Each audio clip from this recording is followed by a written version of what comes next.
ఓం శాంతి. ఈరోజు బాబా మురళిలోని సారం ఉంది. బాబా అంటారు, పిల్లలు ఈ నాటకం ఇప్పుడు పూర్తవుతుంది, ఇంటికి వెళ్ళాలి. కాబట్టి ఈ పాత ప్రపంచం పైన మోహం సమాప్తి చేసుకోండి అంటారు. అలాగే బాబా ఈరోజు ఒక మాట చెప్పారు. ఏంటి అంటే, దానం యొక్క మహత్వం ఎప్పుడు ఉంటుంది, దాని ఫలితం ఎప్పుడు లభిస్తుంది అనే విషయం చెప్పారనమాట. అయితే బాబా అంటారు, పిల్లలు ఒకవేళ మీ దగ్గర చాలా ధనం ఉందనుకోండి, ఈశ్వర్య సేవలు ఉపయోగించండి. హాస్పిటల్ లేక కాలేజ్ని తెరిచినట్లయితే అనేకుల కళ్యాణం కూడా జరుగుతుంది అని చెప్పారు. అయితే బాబా అంటారు, ఎప్పుడైతే దానం చేస్తారో అప్పుడు ఆ వస్తువు పైన మమత్వము తొలగిపోతుంది, మళ్ళీ అది గుర్తు రాకూడదు అంటారు బాబా. ఒకవేళ గుర్తొస్తే దాని ఫలితం కూడా లభించదు అంటారు. అయితే బాబా అంటారు, పిల్లలు మీకు ఇల్లు మరియు రాజ్యము రెండు గుర్తొస్తున్నాయా అని బాబా అడిగారనమాట. అయితే బాబా అంటారు, ఈ పాత ప్రపంచం నుండి కొత్త ప్రపంచంలోకి తిరిగి వెళ్ళబోతున్నాం కదా, కాబట్టి దీనికి అగ్ని అంటుకునేది ఉంది, అంతా స్వాహ అయ్యేది ఉంది. ఇప్పుడు కళ్ళ ద్వారా ఏదైతే చూస్తున్నామో అన్నీ మిత్ర సంబంధికులు, అన్ని వస్తు వైభవాలు అన్నీ అంతమైపోతాయి. కాబట్టి బుద్ధిలో ఇల్లు మరియు అలాగే స్వర్గరాజ్యం అనేది గుర్తుండాలి అంటారు. బాబా అన్నారు, చదువు మరియు స్వాచింతన వీటిలో నిమగ్నమై ఉండాలి, ఎవరిని చూడకూడదు అంటారు. అలాగే సర్వస్వాన్ని జీవిస్తూ దానం చేసి తర్వాత దానిపైన మమకారాన్ని తొలగించివేయాలి అంటారు బాబా. మొత్తం అంతటిని బాబాకు అర్పించినట్లయితే పిల్లలు మీరు ట్రస్టీగా ఉంటారు. ట్రస్టీగా ఉండడం అంటే బాబా అంటారు, తేలిగ్గా ఉండడం, ఆత్మాభిమానిగా అయ్యేటటువంటి అభ్యాసం చేస్తూ అన్ని గుణాలను, దైవీ గుణాలను ధారణ చేసుకోవాలి. బాబా అన్నారు, అనేకులుగా ఉంటూ కూడా ఐకమత్యంగా ఉండడం అనేది గొప్ప గుణము అంటారు బాబా. అలా ఎప్పుడైతే అనేకులుగా ఉంటూ ఐకమత్యంగా ఉంటారో అప్పుడు సత్యమైన సేవాదారిగా అవుతారు అన్నారు. అయితే ఈ కొత్త జ్ఞానం యొక్క విశేషత ఏంటి అంటే, బాబా అంటారు, అనేకులుగా ఉంటూ ఐకమత్యంగా ఉండడం. ఎలా అయితే బ్రహ్మబాబా తమ ఎముకలను కూడా స్వాహ చేస్తారు, అలాగే మీరు కూడా ప్రతి కర్మేంద్రియం ద్వారా సేవ చేస్తూ ఉండాలి అన్నారు బాబా. పరమాత్మ ప్రేమలో నిమగ్నమైనట్లయితే బాబా అంటారు, దుఃఖాల ప్రపంచాన్ని మర్చిపోతాం. అందుకని బాబా చూపించినటువంటి ప్రేమను ఎప్పుడు కూడా స్మృతి చేస్తూ ఆ స్థితిలో ఉండే అభ్యాసం చేయాలి. బాబా ఇప్పుడు ఏమంటున్నారంటే, రావణుడు అందరి రెక్కలు విరిచేశాడు, బాబా వచ్చినప్పుడు మాత్రమే పావనంగా చేస్తారు. శివబాబా ఒక్కరే ఆత్మలందరినీ పావనంగా చేసేది. నటులందరూ కూడా మెల్లిగా వృద్ధి చెందుతూ ఉంటారు.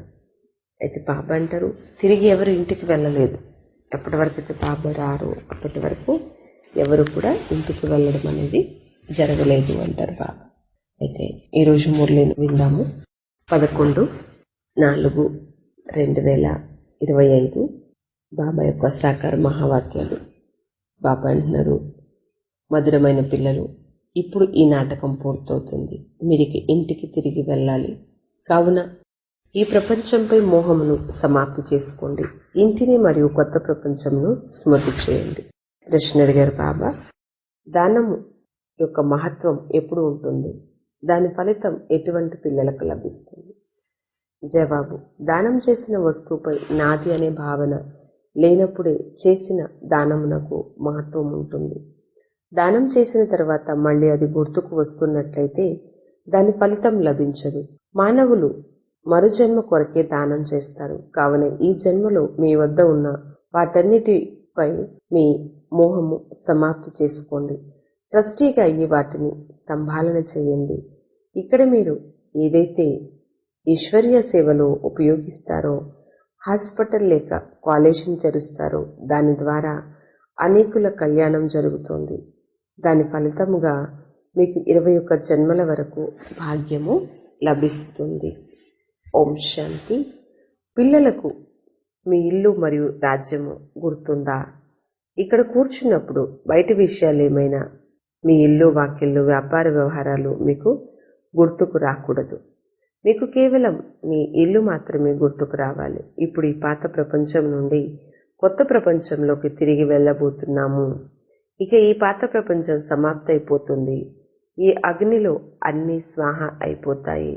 మీరు ఈ కళ్ళ ద్వారా చూసే మీ మిత్ర సంబంధికులు మొదలైన వారందరూ అంతమైపోతారు. ఈ జ్ఞానం ఆత్మకు బాబా ఒక్కరే అర్థం చేయిస్తారు. పిల్లలు, ఇప్పుడు తిరిగి మనం ఇంటికి వెళ్ళాలి. ఇక ఈ నాటకము పూర్తవుతుంది. ఈ చక్రం 5000 సంవత్సరాలకు ఒకసారి తిరుగుతోంది. ఈ ప్రపంచం సదా ఉంటుంది, కానీ ఈ చక్రం తిరిగేందుకు 5000 సంవత్సరాలు పడుతుంది. ఇక్కడ ఉన్న ఆత్మలన్నీ తిరిగి ఇంటికి వెళ్ళిపోతాయి. ఈ పాత ప్రపంచమే సమాప్తైపోతుంది. బాబా ప్రతి ఒక్క విషయము చాలా బాగా అర్థం చేయిస్తారు. కొందరు నిర్లక్ష్యంతో వ్యర్థంగా తమ సమయాన్ని, తమ పదవిని పోగొట్టుకుంటారు. భక్తి మార్గంలో దానపుణ్యాలు చేస్తారు కదా.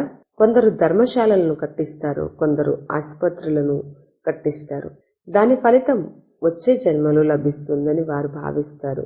ఏ ఆశ లేకుండా అనాసక్తంగా ఎవ్వరూ చెయ్యరు. చాలా మంది మాకు ఫలితంపై కోరిక లేదు అని అంటారు, కానీ అలా జరగదు. తప్పకుండా ఫలితం లభించి తీరుతుంది. ఎవరన్నా తమ వ్యాపారాలలో నుండి కొంత ధనమును ధర్మార్థము ఉపయోగించినట్లయితే దానికి వచ్చే జన్మలో మనకు ఫలితం లభిస్తుందని వాళ్ళ బుద్ధిలో ఉంటుంది. ఇది నా వస్తువు అని దానమిచ్చిన వస్తువుపై మమకారం కలిగినట్లయితే దాని ఫలితము వచ్చే జన్మలో లభించదు. మరి జన్మ కొరకే దానం చేయడం జరుగుతుంది. వచ్చే జన్మలో దాని ఫలితం లభించినట్లయితే మరి ఈ జన్మలో దానిపై మమత్వం ఎందుకు? కావుననే మమకారం తొలగిపోవాలన్న ఉద్దేశంతో ట్రస్టీలను నిమిత్తం చేస్తారు. ఎవరైనా మంచి ధనవంతుల ఇంట్లో జన్మించినట్లయితే ఇతడు చాలా మంచి కర్మ చేసి ఉంటాడు అని అంటారు. కొందరు రాజు రాణుల వద్ద జన్మ తీసుకుంటారు, ఎందుకంటే వారు గత జన్మలో ఎన్నో దాన పుణ్యాలు చేసి ఉంటారు. కానీ అదంతా అల్పకాలికమైన ఒక్క జన్మ కొరకు లభించి ప్రాప్తి. ఇప్పుడు మీరు ఈ చదువును చదువుతున్నారు. ఈ చదువు ద్వారా మనం ఈ విధంగా తయారవ్వాలి అని మీకు తెలుసు. కావున ఇప్పుడు దైవీ గుణాలు కూడా ధారణ చేయాలి. అప్పుడు మీరు దానం చేసిన దానితో ఆత్మిక యూనివర్సిటీ మరియు హాస్పిటల్ను తయారు చేయడం జరుగుతోంది. దానం చేసిన తర్వాత దానిపై మమకారం సమాప్తం చేసుకోవాలి. ఎందుకంటే మీరు భవిష్యత్తు 21 జన్మలు కొరకు బాబా నుండి వారసత్వం తీసుకుంటున్నారు అని మీకు తెలుసు. ఈ బాబా ఇల్లు మొదలైనవి నిర్మిస్తారు. ఇవన్నీ అల్పకాలికమైనవి. ఇవి నిర్మించకపోతే ఇక్కడికి వచ్చే ఇంతమంది పిల్లలు ఎక్కడ ఉంటారు? అందరూ శివబాబాకు ఇస్తారు. అందరికీ దాత ఒక్కరే. వారు ఇతడి ద్వారా ఇవన్నీ చేయిస్తారు. శివబాబా రాజ్యం చేయరు. వారు స్వయం దాత అయిన కారణంగా వారికి వేటిపైన మమకారం ఉండదు. ఇప్పుడు మృత్యువు మీ ముందు నిల్చుని ఉంది. బాబా శ్రీమతమునిస్తున్నారు. ఇది వరలో మీరు దానం ఇచ్చినప్పుడు మృత్యువు మీ ముందు లేదు. ఇంతకుముందు దానం చేసినప్పుడు మృత్యువు మీ ముందు లేదు అంటారు బాబా. ఇప్పుడైతే ఎదురుగా ఉంది. ఇప్పుడు బాబా వచ్చారు కాబట్టి ఈ పాత ప్రపంచమే సమాప్తి కానున్నది. ఈ పతిత ప్రపంచమును నాశనం చేసేందుకే నేను వచ్చాను అని బాబా అంటారు. ఈ రుద్ర యజ్ఞంలో మొత్తం పాత ప్రపంచమంతా స్వాహ అవుతుంది. మీరిక్కడ ఏదైతే మీ భవిష్యత్తు కొరకు తయారు చేసుకుంటారో అది మీకు మళ్ళీ కొత్త ప్రపంచంలో లభిస్తుంది. లేకపోతే ఇదంతా ఇక్కడే సమాప్తైపోతుంది. ఎవరో ఒకరు దానిని అనుభవిస్తారు. ఈ రోజుల్లో మనుషులు తమ ధనమును ఇతరులకు అప్పుగా కూడా ఇస్తారు. వినాశనమైతే అంతా సమాప్తైపోతుంది. ఎవ్వరికి ఏమీ ఇవ్వరు. అంతా ఇక్కడే మిగిలిపోతుంది. ఇవాళ బాగుంటుంది, రేపు దివాలా తీస్తారు. ఎవరికి ఏ ధనము లభించదు. ఎవరికైనా ఇచ్చాక వారు మరణిస్తే దాన్ని ఎవరు తిరిగిస్తారు? కావున మీరిప్పుడు ఏం చేయాలి?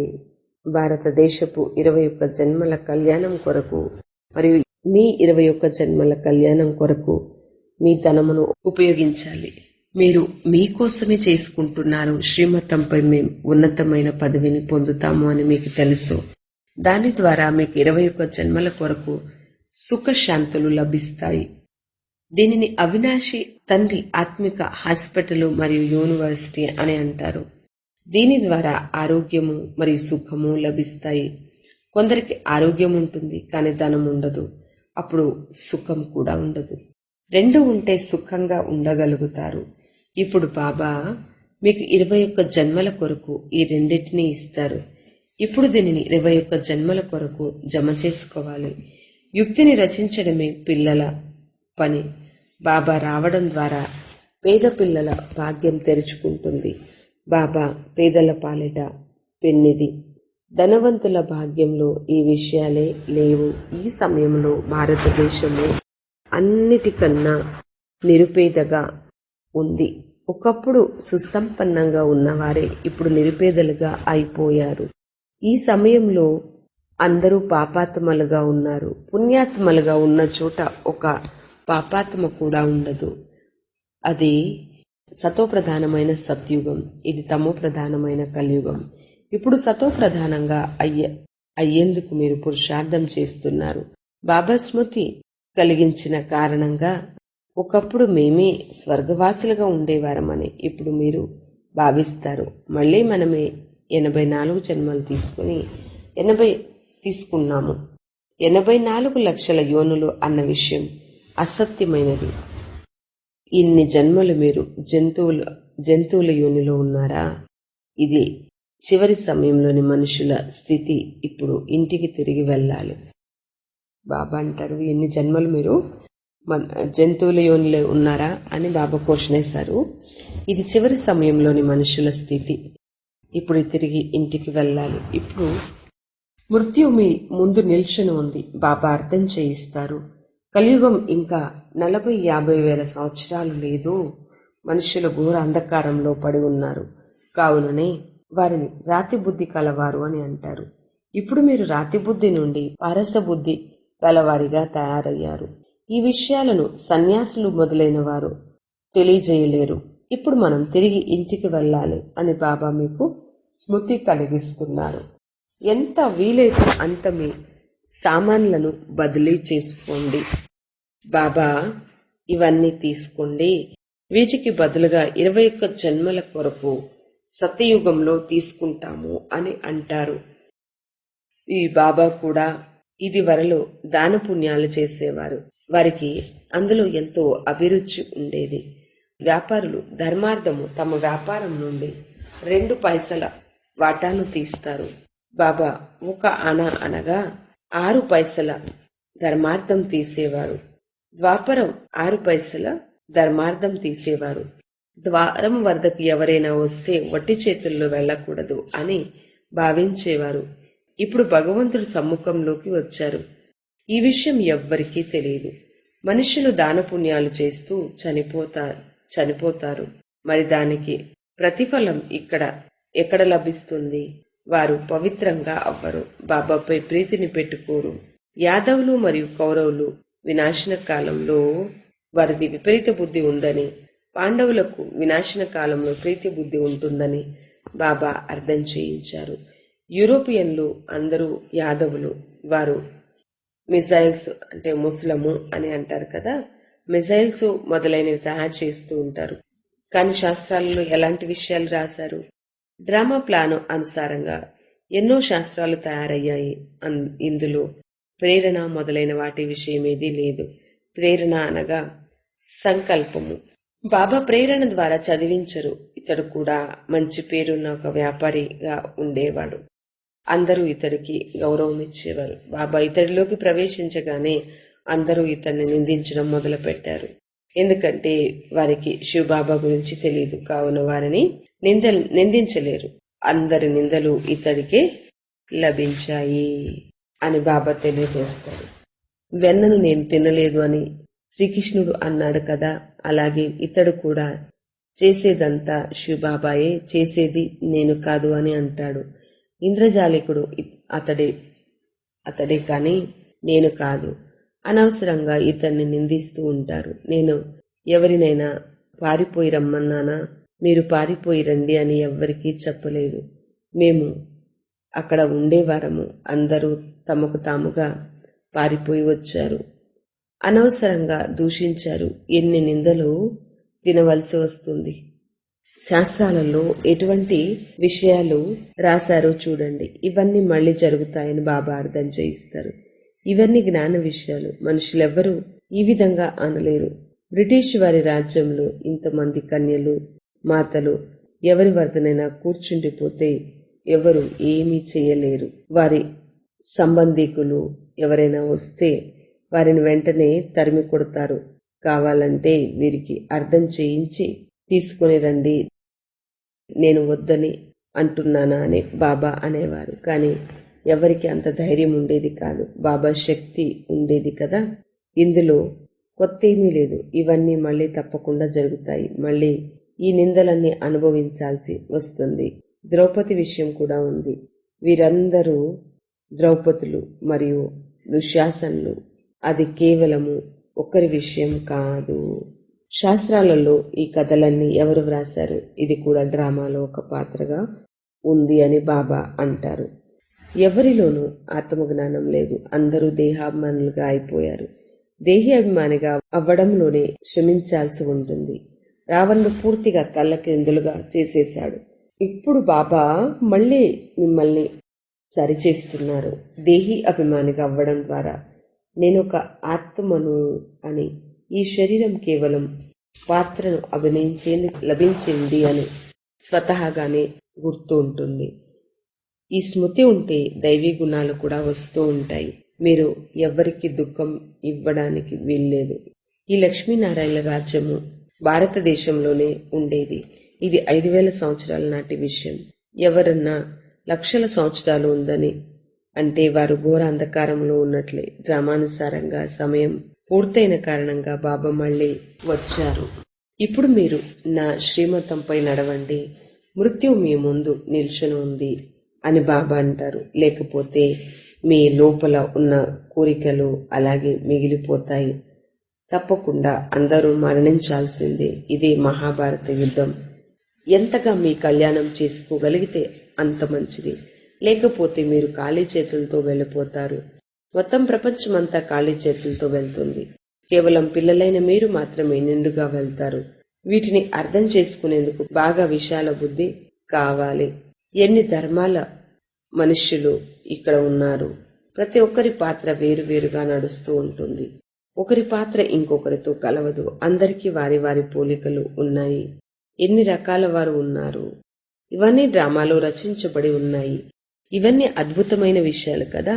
ఇప్పుడు స్వయాన్ని ఆత్మగా భావించండి అని బాబా అంటారు. ఆత్మలైన మనం 84 జన్మల చక్రంను చుట్టి వస్తాము. ఆత్మ ఈ డ్రామాలో నటుని వంటిది. ఈ డ్రామా నుండి బయటికి పడలేము, మోక్షమును పొందలేము. కావున దాని కొరకు ప్రయత్నించడం కూడా వ్యర్థమే. డ్రామాలో ఒకరు వెళ్లిపోయారు, వారి స్థానంలో ఇంకొకరు పాత్రను అభినయించడము ఎప్పటికీ జరగదు. అందరి బుద్ధిలో ఈ జ్ఞానం మొత్తం ఉండదు. రోజంతా ఇటువంటి జ్ఞానంలో రమిస్తూ ఉండాలి. 1 గంట, అరగంట స్మృతి చేయండి. మెల్లిమెల్లిగా ఈ అభ్యాసమును పెంచుకుంటూ కొండి. 8 గంటలు స్థూల సేవ చేయండి. విశ్రాంతి కూడా తీసుకోండి. అలాగే ఆత్మిక గవర్నమెంట్ సేవలో కూడా సమయాన్ని ఇవ్వండి. మీరు మీ సేవనే చేసుకుంటారు. ఇదే ముఖ్యమైన విషయం. స్మృతి యాత్రలో ఉండండి. అలాగే జ్ఞానము ద్వారా ఉన్నత పదవిని పొందాలి. స్మృతి చాటును పూర్తిగా వ్రాయండి. నేను ఈ మనుష్య సృష్టి రూపి వృక్షమునకు బీజ రూపము. నాకు దీని ఆది మధ్యాంతాలు తెలుసు అని బాబా ఏ విధంగా అని బాబాలో ఏ విధంగా ఉందో అలాగే మేము కూడా బాబా పిల్లలమే అని మీ బుద్ధిలో ఉండాలి. ఈ చక్రం ఎలా తిరుగుతోందో బాబా అర్థం చేయించారు. ఈ సంపాదన కొరకు కూడా మీరు 8-10 గంటలు ఇస్తారు కదా. మంచి గిరాకీ దొరికితే రాత్రి వేళలో కూడా ఆవలింతలు రావు. ఆవలింతలు వచ్చినట్లయితే మీరు అలసిపోయారని లేక వీరి బుద్ధి అటు ఇటు భ్రమిస్తుందని అర్థమవుతుంది. సెంటర్లలో కూడా చాలా జాగ్రత్తగా ఉండాలి. ఏ పిల్లలైతే ఇతరుల చింత చేయరో, తమ చదువులోనే నిమగ్నమై ఉంటారో వారి స్థితి ఎల్లప్పుడూ ఉన్నతంగా తయారవుతూ ఉంటుంది. మీరు ఇతరుల చింతన చేసి మీ పదవిని భ్రష్టం చేసుకోకూడదు. చెడు వినకూడదు, చెడు చూడకూడదు. ఎవరైనా మంచిగా మాట్లాడకపోతే ఒక చెవిన విని ఇంకొక చెవిన వదిలివేయండి. ఎల్లప్పుడూ మిమ్మల్ని మీరే చూసుకోవాలి. ఇతరులను చూడకూడదు. మీ చదువును ఎప్పుడూ వదలకూడదు. చాలా మంది ఈ విధంగా బాబాను వదిలేస్తారు. అసలు ఇక్కడికి రావడమే మానేస్తారు. ఆ తర్వాత కొన్నాళ్లకు మళ్ళీ వస్తారు. ఇక్కడికి కాకపోతే ఇంకెక్కడికి వెళ్తారు? మీ కాళ్ల మీద మీరే గొడ్డలితో కొట్టుకోకూడదు. మీరు మీ చదువులో నిమగ్నమై ఉండండి. చాలా సంతోషంగా ఉండండి. స్వయంగా భగవంతుడే మిమ్మల్ని చదివిస్తున్నారు. మరి మీకు ఇంకేమి కావాలి? భగవంతుడే మీకు తండ్రి, టీచరు, సతుగురు. వారితోనే మీ బుద్ధి యోగమును లగ్నం చేయవలసి ఉంటుంది. తాను మొత్తం విశ్వం అంతటిలో సర్వశ్రేష్టమైనటువంటి ప్రియుడు. వారు మిమ్మల్ని నెంబర్ 1గా విశ్వానికి యజమానులుగా తయారు చేస్తున్నారు. మీ ఆత్మ చాలా పతితంగా ఉంది కావున అది ఇప్పుడు ఎగరలేదు. ఆత్మ రెక్కలు విరిగిపోయాయి. రావణుడు ఆత్మలందరి రెక్కలను నరికివేశాడు. నేను తప్ప ఇంకెవరూ పావనంగా చేయలేరు అని శివబాబా అంటారు. నటులందరూ ఇక్కడే ఉన్నారు. వృద్ధిని పొందుతూ ఉంటారు. ఎవ్వరూ తిరిగి వెనకకు వెళ్ళలేదు. మధురాతి మధురమైన ఆత్మిక పిల్లలకు మాతృపిత బాపుదాదాల ప్రియ స్మృతులు మరియు గుడ్ మార్నింగ్. ఆత్మిక పిల్లలకు ఆత్మిక తండ్రి నమస్తే. మధురాతి మధురమైన ఆత్మిక పిల్లలకు ఆత్మిక తల్లిదండ్రులకు ఆత్మిక పిల్లల యొక్క ప్రియ స్మృతులు నమస్తే. Good morning. ధారణ కోసము ఫస్ట్ పాయింట్, స్వచింతనలో మరియు చదువులో లగ్నమై ఉండాలి. ఇతరులను చూడకూడదు. ఎవరైనా సరిగా మాట్లాడకపోతే ఒక చెవితో విని ఇంకొక చెవితో వదిలివేయాలి. బాబాతో అలిగి చదువును వదలకూడదు. రెండో పాయింట్, జీవిస్తూ మీ సర్వస్వము దానం చేసి వాటిపై ఉన్న మమకారాన్ని సమాప్తి చేసుకోవాలి. మొత్తం అంతటినీ బాబాకు అర్పించి కేవలం ట్రస్టీగా అయ్యి తేలికగా ఉండాలి.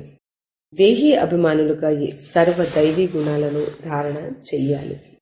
ఈరోజు వరదానము, భిన్నత్వమును అంతం చేసి ఐక్యతను తీసుకువచ్చే సత్యమైన సేవాధారి భవ అన్నారు. భిన్నత్వమును అంతం చేసి ఐక్యతను తీసుకొని వచ్చే సత్యమైన సేవాధారి భవ. విస్తారంలో బాబా చెప్పారు, వరదానము, అనేకులుగా ఉంటూ కూడా తమ ఐక్యత ద్వారా మొత్తం విశ్వములో ఒకే ధర్మము ఒకే రాజ్యం యొక్క స్థాపన జరగడం బ్రాహ్మణ పరివారం యొక్క విశేషత. కావున విశేషమైనటువంటి అటెన్షన్ ఉంచి భిన్నత్వమును అంతం చేయండి మరియు ఐక్యతను తీసుకురండి. అప్పుడే సత్యమైన సేవాదారులు అని పిలువబడతారు. సేవాదారులు స్వయం కోసం కాదు, ఇతరుల కోసం ఉంటారు. స్వయం యొక్క సర్వస్వమును సేవ పట్ల స్వాహా చేస్తారు. ఏ విధంగా సాకార బాబాలో బాబా సేవలు తమ ఎముకలను సైతం స్వాహా చేశారో అలా మీ ప్రతి కర్మేంద్రియం ద్వారా సేవ జరుగుతూ ఉండాలి. స్లోగను, పరమాత్మ ప్రేమలో నిమగ్నమైపోయినట్లయితే దుఃఖాల ప్రపంచాన్ని మర్చిపోతారు. అవ్యక్త సూచన, కంబైన్డ్ రూపపు స్మృతి ద్వారా సదా విజయులుగా అవ్వండి. సదా కంబైన్డ్ గా ఉండే వారము, ఇప్పుడు కంబైన్డ్ గా ఉన్నాము, తర్వాత కూడా కంబైన్డ్ గా ఉంటాము అన్న దానిని సదా స్మృతిలో పెట్టుకోండి. అనేక సార్లుగా ఉన్న కంబైన్డ్ స్వరూపాన్ని వేరు చేయడానికి ఎవరికి శక్తి ఉండజాలదు. ప్రేమకు గుర్తు కంబైన్డ్ గా ఉండడం. ఇది ఆత్మ మరియు పరమాత్మల తోడు. పరమాత్మ అయితే ఎక్కడైనా తోడును నిర్వర్తిస్తారు మరియు ప్రతి ఒక్కరితో కంబైన్డ్ రూపం ద్వారా ప్రీతి యొక్క రీతిని నిర్వర్తిస్తారు. అచ్చా. ఓం శాంతి. ప్రకాష్ మణి దాది గారి అమృత వచనాలు. బుద్ధిని శ్రీమతం అనే లాక్ వేసేవారే లక్కీ. బుద్ధిని శ్రీమతం అనే లాక్ ఎవరైతే వేస్తారో వారే లక్కీగా ఉంటారు, అదృష్టవంతులుగా ఉన్నారు. మనమందరం ప్రియమైన బాబాకి, ప్రతి మానవులందరికీ శుభ సందేశకులం, మెసెంజర్స్, మెసేజ్ ఇచ్చేవారము. మరి మెసెంజర్స్ అని ఎవరినంటారు? ఈ వెరైటీ కల్పవృక్షాన్ని చూసినట్లయితే ఎవరెవరు వారి యొక్క ధర్మస్థాపాన్ని చేశారో వారిని కూడా మెసెంజర్స్ అంటారు. ఆ ధర్మస్థాపకులైతే వారి వారి సమయంలో వచ్చి ప్రియమైన బాబా యొక్క ఇంటి పరంధామం నుంచి వచ్చారు.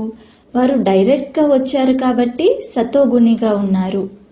వారు తర్వాత చక్రంలో వస్తారు, కానీ మనం మెసెంజర్స్ వారి కంటే భిన్నమైన వారు, డిఫరెంట్. వారు బాబాతో పాటు పరంధామంలోనే ఉంటారు, లాస్ట్కి వస్తారు. బాబా మనందరికీ సమ్ముఖంలో కూర్చోబెట్టుకుని ఈ నాలెడ్జ్ని ఇస్తారు. ఎందుకు ఇస్తారు? పావనంగా తయారు చేయడానికి ఇస్తారు. బాబా మన కేవలం నాలెడ్జే ఇవ్వలేదు, కానీ మనందరినీ అధికారులుగా తయారు చేస్తున్నారు, వారసత్వం ఇస్తున్నారు. ఆ మెసెంజర్స్ ఎవరైతే ఉన్నారో వారైతే తమ తమ పిల్లర్స్ని వారు తయారు చేసుకుంటారు. కానీ మనం బాబా మెసెంజర్స్ పూర్తి విశ్వాన్ని నవనిర్మాణం చేస్తాము. పాతదానిని సమాప్తం చేసి కొత్త సృష్టిని సృష్టిస్తాము. మరి నా కర్తవ్యం ఏంటి? విశ్వంలో ఉన్న ప్రతి ఆత్మకి నేను భగవంతుడి యొక్క సందేశాన్ని చేర్చాలి అని అంటున్నారు ప్రకాష్ మణి దాదీజీ. ఓం శాంతి.